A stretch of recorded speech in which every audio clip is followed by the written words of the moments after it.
right, we are back for another episode of Under the Number. This week with Donald Stewart, Stanford Cardinal turned Wake Forest Demon Deacon, joining us today from Florida, Pensacola. Don, thanks for jumping on. Man, it's good to see you. I'm excited for this conversation. Thanks for having me on, Brent. Absolutely. So you're a 6'4", 210-pound wide receiver who can jump, run. When was it? How old were you when you first had the realization that you could probably go on and play some D1 ball? Oh, man, you're throwing it back to the early days. When I was growing up, I wasn't even allowed to play football. I was playing flag, and I was playing T-ball and basketball. And I finally convinced my mom to let me play around 5th grade. And, I played quarterback, played linebacker. But I've always enjoyed just running and catching. And I don't know if it was because of baseball, but I've always loved, running, catching. And it wasn't until my freshman year of high school where I really started to blossom as a wide receiver, and that's when I was like, yeah, I'm trying to go to Ohio State. And so in the high school, you played for two different high schools, Seton Hall Prep and Paramus Catholic in New Jersey. People who follow high school football and really the recruiting world, people who really know, they know that New Jersey is actually a powerhouse for college or for high school football and turns out prospects every single year.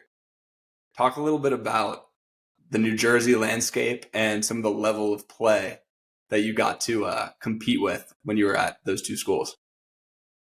Yeah, playing in the Big North was for me, it was gritty. I mean, every single week, week in and week out, we were playing big time opponents. And luckily for me, when I was at Paramus Catholic, we played a national schedule. So we played ING, we played Gilman, we played St. Ignatius, St. Edwards, Friendship Collegiate, Eastern Christian. I mean, we played some tough out-of-state opponents, but the in-state opponents, Bergen, Bosco, Joe's, DePaul, St. Peter's, like it was actually insane. And I just learned how to really compete, every single rep, every single snap. The fan bases for each school, they were going crazy before the games. The atmosphere on game day was literally like an Ohio State versus Michigan type game every single week. And then there were college coaches roaming the hallways every single week, every single game. So, growing up in that environment at 15, 16 years old, Big North football, man, people sleep on us, but we know what it is up north. So you were traveling, your team took you out of state, like you mentioned. IMG's all the way down in Florida. I mean, flying to games as a high school team that's pretty fun. That's pretty exhilarating. On your own team, though, Paramus had Jabril Peppers, 2014. I think he was the number one player in the entire country. 5-star, top of the list. And then we were both 2016 class, and Rashawn Gary was the number one player in the country, top of the list. Also, your teammate. And you said before we started recording, you guys used to carpool together. How awesome is that to have the number one player in the country on your team at Paramus? So when we were playing middle school basketball, Rashawn and I were actually on the same AAU team. So I've known Rashawn since 7th grade. And he went to Scotch Plains High School for his first 2 years. And I went to Seton Hall Prep for my first 2 years of high school. And then we transferred in together. And since we lived, in close proximity, we would go up to school together and then come back from practice together. So we were extremely close. We are still very close.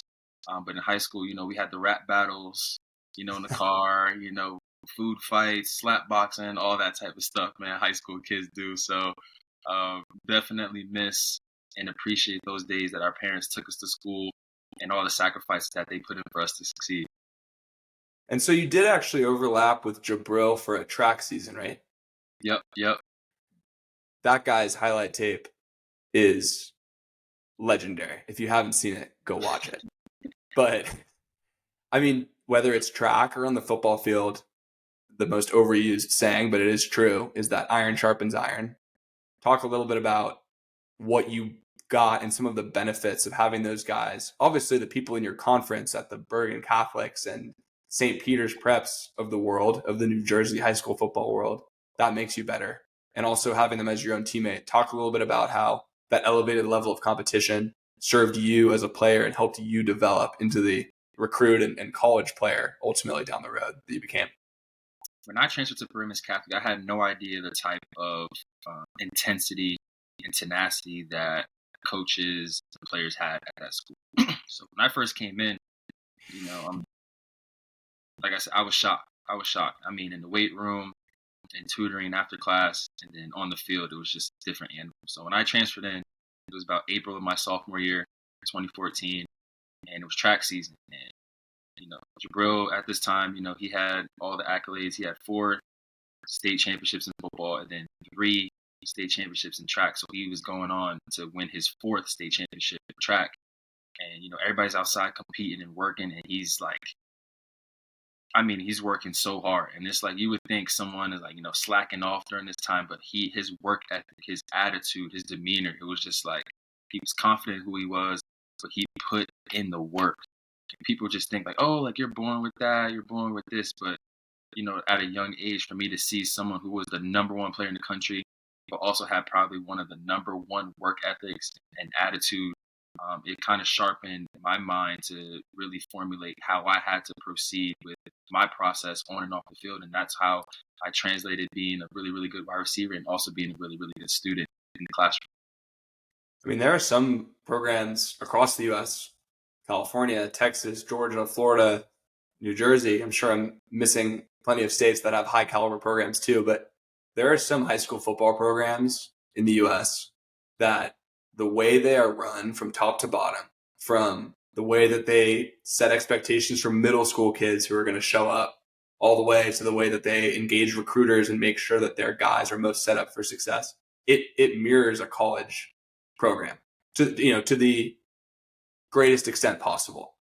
Go into detail a little bit. I want to hear what you really mean when you say when you arrived on that campus as a sophomore, you did not realize the level of intensity that Paramus's program was going to bring.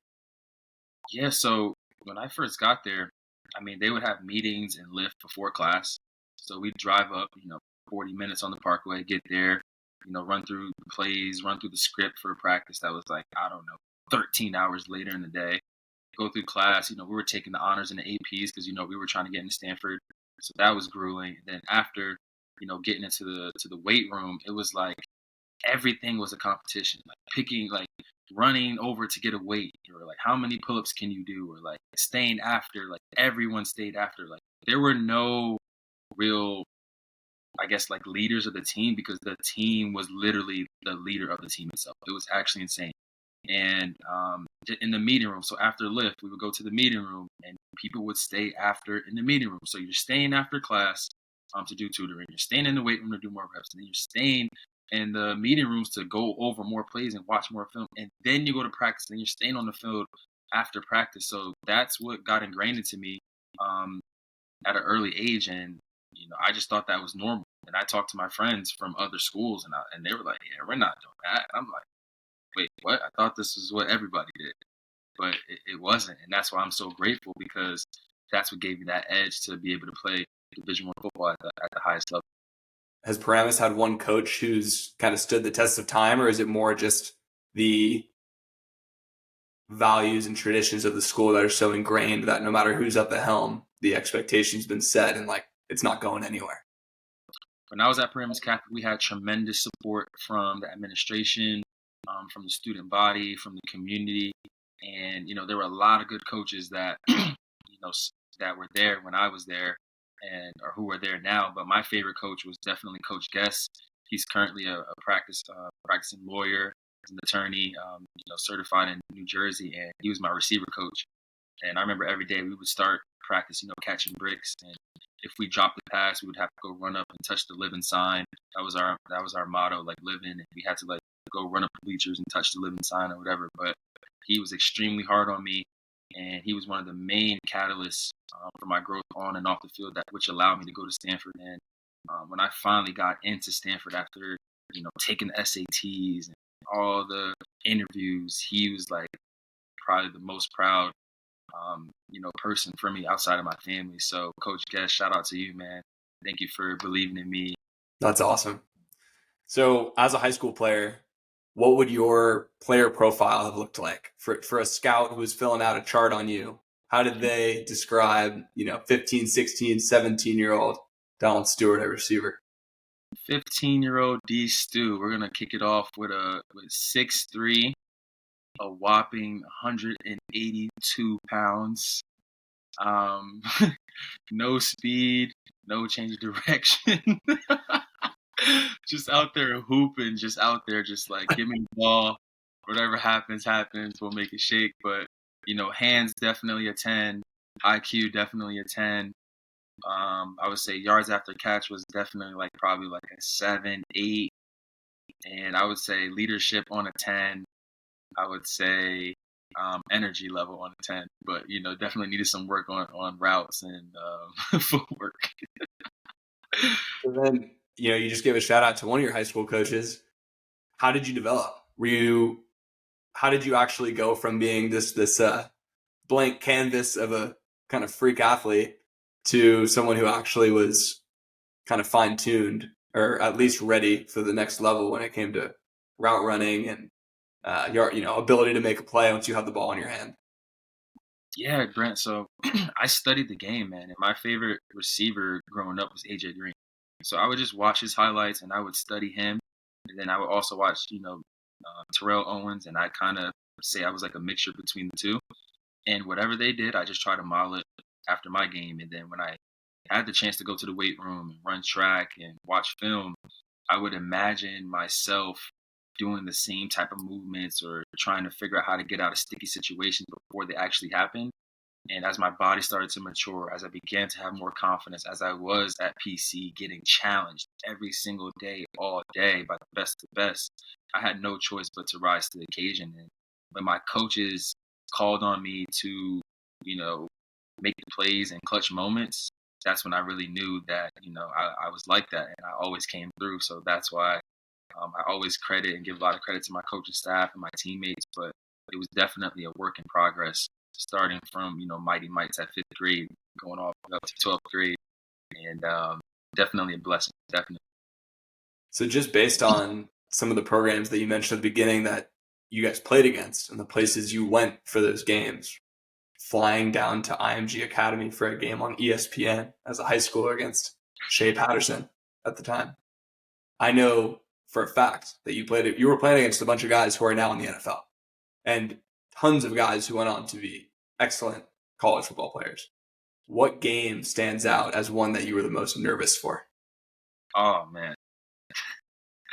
There were so many games I was nervous because I was taking the SAT before some of the games, and like I said, the fan bases were ruthless. So some of the kids would see me at the SAT and they'd be like, "Oh, he's stupid. He has to take the SAT. He's an idiot." I was like, "Oh my gosh!" Every time I went to the SAT, I was just like, "Here we go." And then I went straight from the SAT to the game. I'm just like, and I'm trying to tell you, the fan bases were actually nuts. It was actually insane. But the most nervous game that I've been for was probably state championship game my junior year. We had one loss last regular season game. We lost basically undefeated the whole season. Beat Don Bosco in a game winner. And then we played at MetLife against St. Peter's Prep. And, it was Jordan Fox, Stanford commit, Brandon Wimbush, Notre Dame quarterback commit, and then Minka Fitzpatrick, Alabama commit. Minka played literally every position. So I'm like, I got to go against Alabama, corner. Yeah. At MetLife, I'm like, of course, state championship game. This is going to be awful.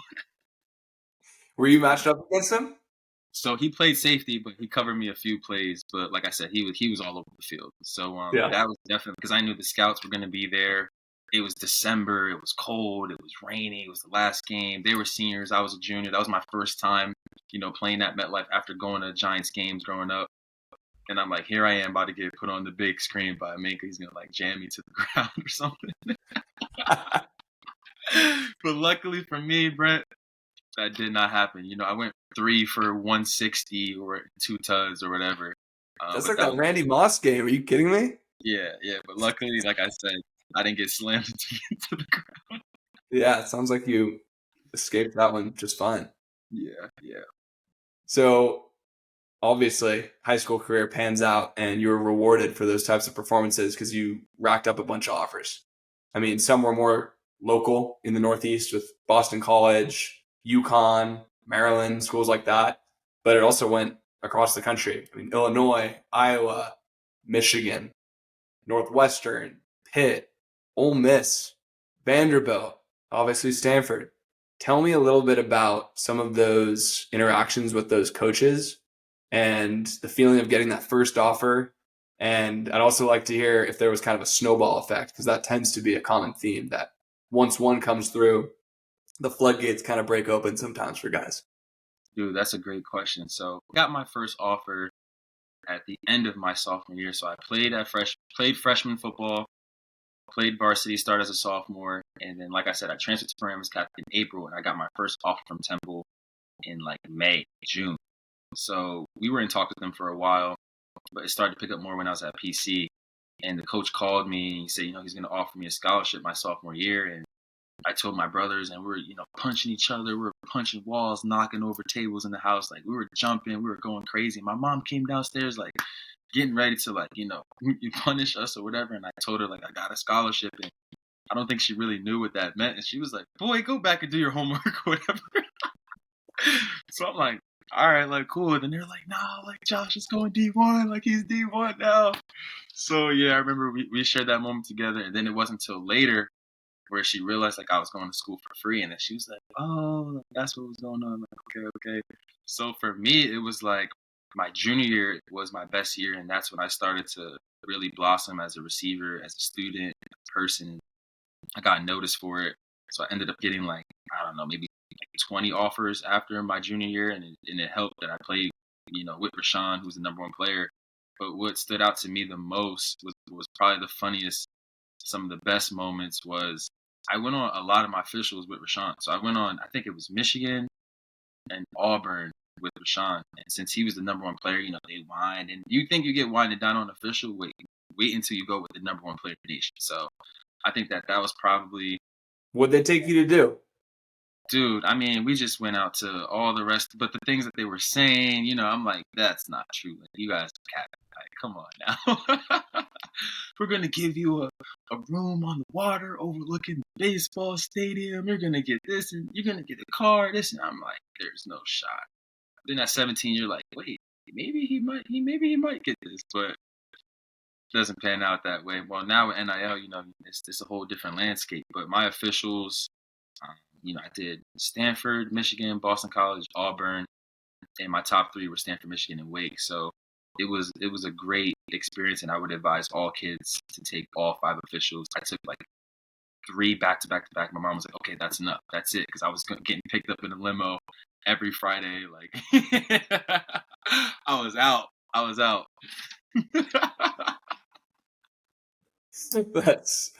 That She's is like, "You're so. not taking no more officials. You're not taking no more officials." Oh man, good times, bro. Good times. That, that is awesome. Just deuces, mom. Getting in the limo again, heading over to Ann Arbor. See you on Monday. So, and then we got stuck. Then it was a bad snowstorm when we went to Michigan. So Rashawn and I, we all got stuck. And they were just like, you guys might as well just like early enroll. Like, you guys might as well just stay. And I'm just like, no shot. No shot. I'm staying up here. Yeah. It was funny. We stayed, like, I think an official was like Friday, Saturday, leave Sunday. I think we stayed till like Tuesday, Wednesday. Because it So was walk that people bad. through a typical, whether or not you're with Rashawn Gary, whether or not the number one guy is there with you, upping the ante. Walk people through what a typical official visit weekend looks like, what it entails. What's the first thing they take you to do when you get there? Like, lay it out for people. Very Okay. few get to take an official visit as a highly touted recruit to a major program. Okay, I'm going to try to go back. What I can remember, Brent, is, outside a limousine, a nice limousine. You get in the car. There's snacks. There's Chick-fil-A. There's whatever you want. Anything you can imagine is in the limousine. Go to the airport. I don't know who flew first class. I did not. And then once you arrive at your destination, again, scooped up in a limousine, food, snacks, whatever. You get to the hotel. There's a whole bunch of people greeting you from the town. There's like, who crazy fanatics. I don't know who. I couldn't tell you who it is. It's just like maybe like 50 people like screaming your name, like, yo, come here, we love you. They got signs of you, they got pictures of you, they're asking for your autograph. You're just trying to get up to the whole. You're like, yo, like what's going on right now?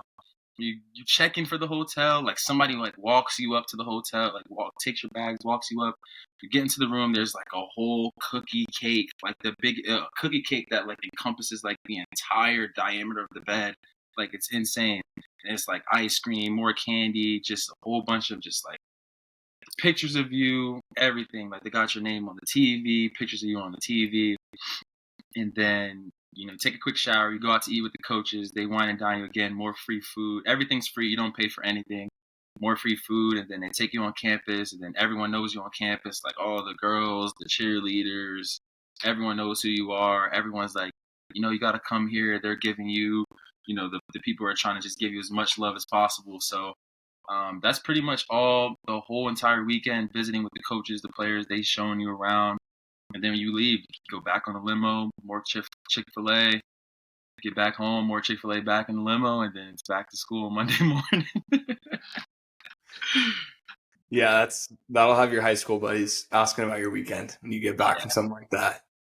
Yeah, So, but it's funny because we didn't have social media wasn't booming like that. So we had Snapchat. So, you post on your Snapchat, let's go. you took all 5 officials? I took 4. You took 4 officials. One of them obviously was Michigan. Jabril Peppers, Paramus, legend, Michigan. Your buddy, your childhood bro, Rashawn Gary, number 1 player in the country, Michigan. How much were they trying to get you to join them? And how did you say no? Honestly, I know Stanford is quite the opportunity and offer to have, knocking on your door, but that still had to be really tough. Dude, and you're leaving out a third person. My head coach went to Michigan. Yeah, so it was insane. They were every single day. It was like, come on, Dom, we're waiting for you. But I think the snowstorm kind of did it for me. I didn't want to be in the cold again. And then also just the chance to be, on the West Coast where it was good weather, good people, but like they talk about it all the time. It was like the 40-year decision. So I knew that in the back of my mind, if football didn't pan out, whether I went to Michigan or Stanford, I felt like Stanford would be a stronger presence for my life after ball. So that's why I chose StanU. All right, so then you arrive June 2016. What are some of the first thoughts going through your head when you're on campus, either during that first summer training period or once school began? Just in those first few months, what were some of the big things that you remember when you think of that time period, being that far away from home? You're a freshman. A lot of things happen really quickly. What do you think of when you think back to summer and fall of 2016? I think that I was really confident in who I was. I feel like I was really excited to get away from home because my parents were always super strict growing up. And I think that I was excited to just, learn as much as I could. And I feel like for me, when we did those team tech practices, those summer practices, no coaches, and I got a lot of love from you guys, a lot of positive feedback, like, yo, Don, like, you can play, like, you got it, bro, like, you can do it. It just, it made me proud of, who I was as a player, as a person, because originally I thought that I wouldn't get into Stanford. I, struggled to get in. I took SAT, ACT like numerous times. So it was like I was excited to just learn as much as I could, and I think that our brotherhood formed really, really quickly. We had a big class. We had like 26 of us in our class. So we always had classes together. We were always doing the runs together. We were always eating lunch and stuff together. So I think that being around people from so many different parts of the world allowed me to, grow wholeheartedly as a different human being who I love to be. And honestly, I'm truly blessed to have, Card Class 2016 be one of the representatives, one of the players, especially in the wide receiver category. Yeah, it was a great experience for me. And freshman year was definitely one of my best years. Who were some of the older guys who had the biggest impression on you at Stanford? Harrison Phillips, Dalton Schultz, Bobby Okereke. What did those guys have? What was was it wisdom? Was it leadership? What was it that set them apart? I think that all those three guys were leaders. I think that, they led like every team tech when we were there. I think that, when I was injured and when I was struggling, they were all like, "Nah, you got this." Like, you know what I'm saying? Like, we're here for you. Whatever way we can support, we're here for you. And I feel like their dedication to the game, performance news, taking care of their bodies, and uh, leading all the practices and stuff like that. I think that those guys really showed me how to be a leader. And, I'm always thankful for Harrison, Dalton, and Bobby for showing me the ropes on, how to actually be dedicated to a craft and, honestly have nothing stop you from accomplishing what you want to accomplish on and off the field. And you did not redshirt, right? Yeah, didn't redshirt until my junior year. So, and that's pretty rare at Stanford. The way Stanford runs the program, most freshmen redshirt.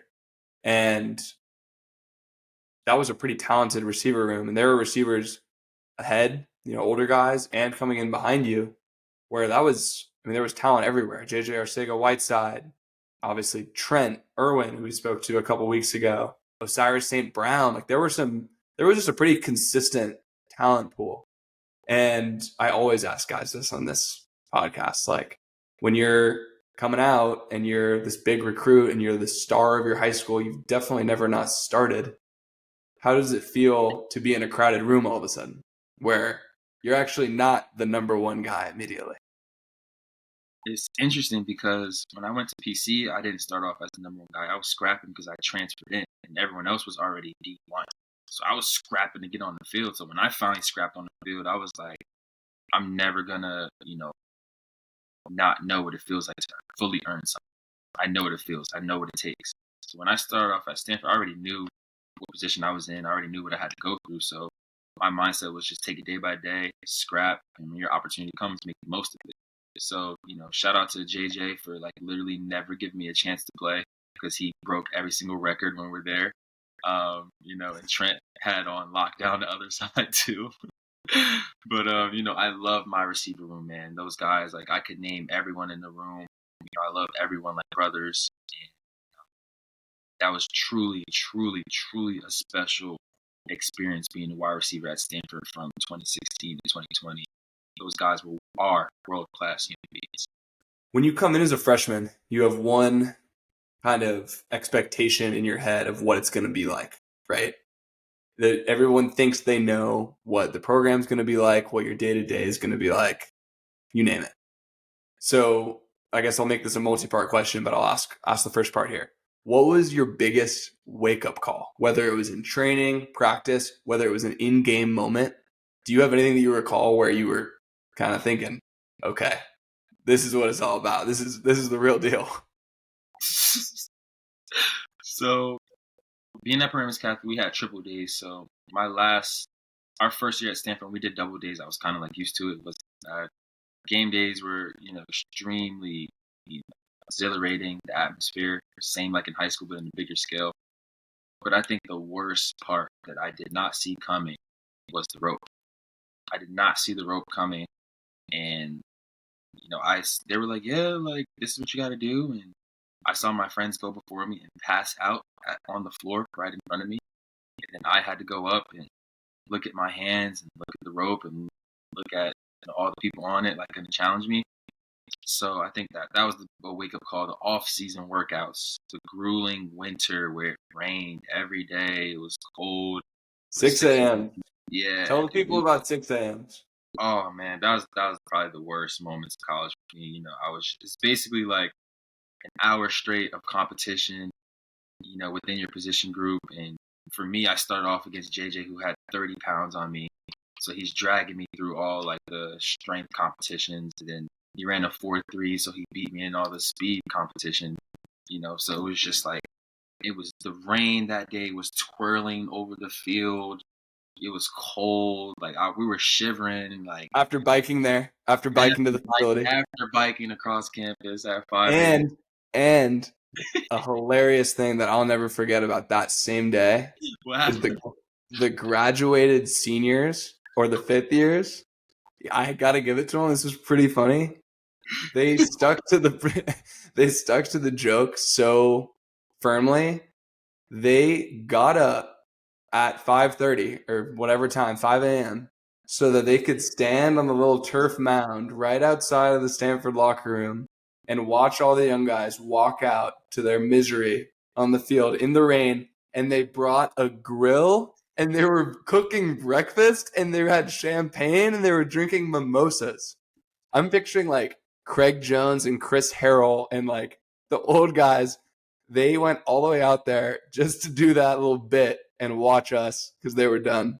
They really had a grill out there. That was, that was hilarious. That was like we're waking up. I'm like, it's about to be like it's not about to be nothing crazy. Go outside and see them on the grill, and they're like, yeah, Raining good luck, sideways. They're good on the luck, grill. boys, good luck, boys. I'm like, oh, this can't. They're like, Don Stewart versus Jilljaw. I'm like, oh, that just sounds bad. That just sounds bad. And then they posted in the locker room all the scores. So Oh, if yeah. you're in the training room, like, all the girls in the training room, all the girls in the weight room, and they're posting the scores like J Jaw 14 points, Don Stewart like -4. I'm just like, oh my god, like this is so embarrassing. This is crazy. I think quarterbacks were pretty drained that year. Keller had just gotten hurt. KJ was getting surgery. I was getting matched up against like Hayden Smith. Not even kidding. It was a nightmare. It was a nightmare for your boy out there. Terrible. I probably would have dreamed of -4. I don't even remember what the score was, but me against a 260-pound NFL-bound tight end was not what the doctor ordered for me. Nah, yeah, man. We would come into the locker room. We look at the TV and then you just see your name on the bottom of the thing. You're just like, this is crazy. So, gotta fight. It's demoralizing. You start at the bottom of the totem pole, that's for sure. So take me through. I don't want to fly through it, but I do want to hear in your words your Stanford arc in a nutshell, leading up to ultimately doing the grad transfer to Wake. Great. Yeah, so freshman year came in. I wasn't originally playing the first 3 games, and then I got called up that third or fourth game to play against Washington. That was my first college football game at Washington. Buda Baker, Sidney Jones, Kevin King, John Ross. Game was off the chain. Vita Vea. Vita Vea. It was off the chain. So getting introduced to college football was like, okay, like let's go. We're here. It's time to ball. And that whole season, had my first catch. It was a lot of fun. Bowl game. We beat UNC, Brian Switzer and the boys to get our first bowl ring. So it was a lot of fun. Mitch Trubisky. Yeah, Mitch Trubisky. Off season was grueling. Freshman summer because everything was new. Spring ball was tough. I was playing like 3 different positions. I was still trying to learn the playbook. And then sophomore year, I was a lot more comfortable, a lot more, ready for, summer camp, summer ball. So balled out in summer ball. And then played a lot more my sophomore year. We made it to the Pac-12 chip. We lost, but it was a really, really fun season. Really, really good year for me to build upon. And then I had surgery on my thumb, my first ever surgery, radial collateral tear in my left thumb. So I missed spring ball. Did that happen in a game or did that happen training? Dude, my thumb was always kind of just messed up and I didn't know what it was. And I wanted to keep playing because I had a big role my sophomore year. And then when my mom saw me couldn't even open a bag of cereal, she thought I was joking. I really couldn't. I went to get x-rays and they said it was almost irreparable, and I had surgery the next day. Yep. So I got surgery on my thumb, missed spring ball, missed the 6 a.m. workouts, and went into summer. Trying to get my hand right. And then I actually decided to redshirt my junior year because I was behind JJ and Trent for a third year. And I knew that in the back of my mind, I wanted to have another year to actually showcase my skills. So I redshirted my junior year, did not play, lifted with the freshmen, which in the moment was, probably, a really low moment for me because all of my guys, my class, everyone was out on the field. And I was in the weight room, 5 o'clock in the morning as a junior, the oldest person in the weight room, lifting with freshmen that were immature, not really wanting to be there. Rightfully so. Nobody wants to redshirt their freshmen. But, I actually ended up getting really, really close with that class, and they're some of my best friends to this day. And then after that, I was on academic probation. So redshirting, academic probation. My Sondors got stolen. It was like the worst year of my life, whatever. And that's when I really started to get back into my faith and reflect and meditate and visualize, pray. And I got reintroduced to music, so I started playing the drums on campus. I did game faces where I spoke about my journey with my personal journey that included mental health and identity. And I did those two things back to back. And I ended up just performing music all over campus with my artist Linda Soul and our DJ Jack Ryan. We opened up for Lucky Day, who's like one of the most popular artists right now. And I think that music and public speaking really kind of brought me back to life. Going to senior year, I didn't have a big role, but I think I had the biggest role in the locker room, just being a high energy guy, always bringing positive vibes at practice. Scored in the big game. That was my first touchdown. Scored in the big game. I did the team prayer that morning, and ended up scoring that day, like day after my birthday. It was crazy as a senior. And then December of that year, we didn't make a bowl game, so I was trying to decide, what was going to be that next move for me, because Stanford was my home for 4 years. I wanted to stay. I loved the guys. I loved the school, the area. I didn't want to leave, but I knew that, if I stayed, I wasn't going to play as a fifth year. So me and Paulson, Noah Williams, Obi Ebo, Malik Antoine, JJ Parsons, and we took a trip. We went to Paris and went to London, and kind of cleared my mind a little bit. And I was like, you know what? Like, I'm going to make the switch. So I got back into black and gold from my high school days, made the switch to Wake Forest and the Demon Deacons. And then, after, then boom, next thing you know, I'm at Wake and during COVID. Dang. Yeah, it's no one has the even the cleanest journeys are never seem to be just the up and to the right for any player, no matter who you're talking to, even the guys who seem to be just only dominating all the time. I'm curious, what was your game faces, it's really just an opportunity for students to listen to other students and student athletes in particular talk about things that they've dealt with as student athletes on the Stanford campus. In a nutshell, what was your game faces talk about? Yeah, Game Faces was probably my favorite event at Stanford, thrown by the SAC community, the Student Athlete Advisory Committee, where they chose about 8 to 10 student athletes just to share their personal stories on mental health. And at the time, mental health wasn't a big thing, but we all were struggling with something. And I think that for me, being able to have the platform to talk about the things that I went through, publicly, I felt free, because I felt like, wow, that was like off my chest, like off my back. Other people can relate, and other people were feeling the same thing. And my story was basically about, coming from the trenches of Jersey, why my motivation behind football, which was my younger brother, which is my younger brother, Justin, and my best friend who was shot and killed, Dashawn Simpkins. So, sharing, what made me me, and then why I kept playing and why I kept pushing through the injuries, through the academic probation, and, offered encouragement. I shared my favorite scripture. I told everyone there that you can do it, you can be it, you can make it, because above all else, you still have the tools to be the architect of your own world. So no matter what you go through, you can still create the future that you want for yourself. And I think that, a lot of people should attend Game Faces, and I would highly encourage a lot of people to, share their story one day, even if it's a small, couple minute thing on IG, or if it's a podcast like this, or even in person. I would encourage everyone, because there's a strong community of people who are supporting you that want to know how they can best help you, especially navigate tough situations.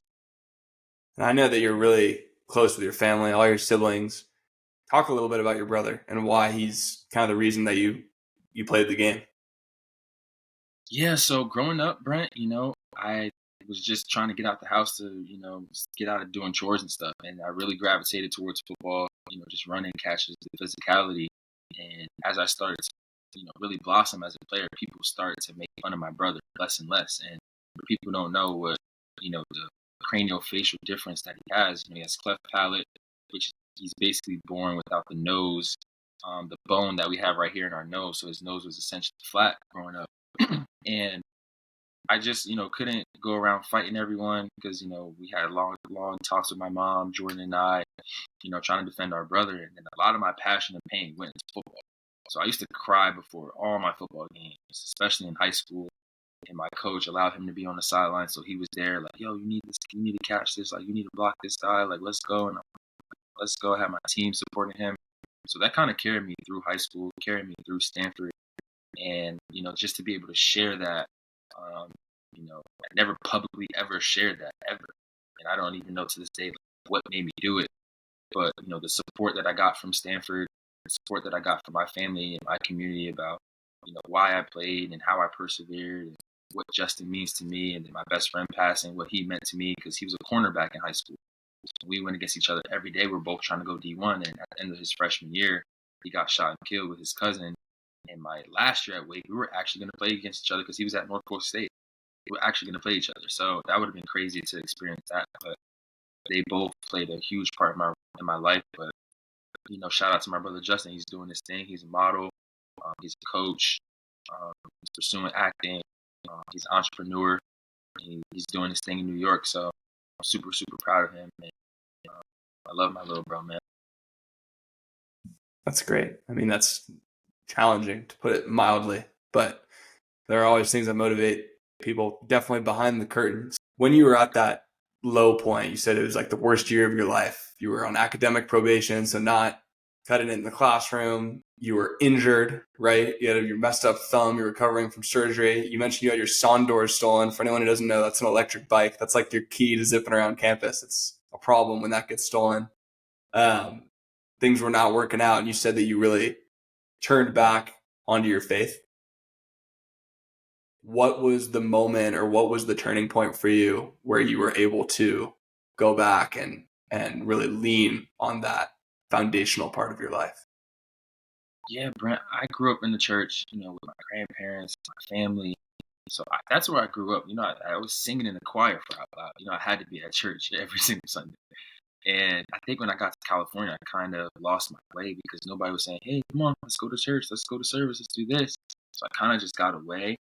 And I think that, regrouping myself and taking some time to breathe, I realized I wasn't reading the Bible. I wasn't going to Bible study. I wasn't, praising the Lord through my gifts and through my talents. So I kind of took a step back. I realized, okay, this is what's got me here. This is what I need to get back to. How can we take baby steps? So the best way I could do it was I decided I wasn't going to touch my phone as the first thing. First thing I was going to do was I was going to drink a glass of water, I was going to pray, and then I was going to turn on my phone to read a scripture, and then I was going to meditate, and that's how I started every single day. And then for about 2 weeks, my life changed like that, and I just stayed on that regimen. When you do make the transfer to Wake, does it feel like after all that time on the Stanford campus, which is such a unique and oftentimes weird place, does it feel like you're on a different planet? Dude, it definitely felt like I was in a different planet, especially because I was there during COVID. So we got sent home March 13th. I'm thinking, yeah, we'll be back. Drive down to Wake in June. All my stuff gets shipped in boxes. And then I'm like not allowed to leave my room. I'm only allowed to live with like 5 people. I'm wearing a mask under my helmet in 100-degree plus weather. I'm like, this is for the birds. I'm like, I'm not trying to do this anymore. They're canceling games every other week. I'm like, this is ridiculous. So I definitely felt like an outsider. I definitely was alone at times. But when we, the we were able to finally get more access to real world in the spring. Spring ball was a lot of fun, and that last season we went like 12-2 or 11-3 or something like that. I had the best season in one of the best seasons in Wake Forest history. So my last year in college football was definitely my best year. So if you see yourself, I guess just a few years ago now, but having finished that final year at Wake, 23 years old, I assume, what would you have said? And it could be true today as well, but what would be the advice that you would give freshman Donald Stewart back in June of 2016, who's packing his bags in Jersey, about to set off for his college football career?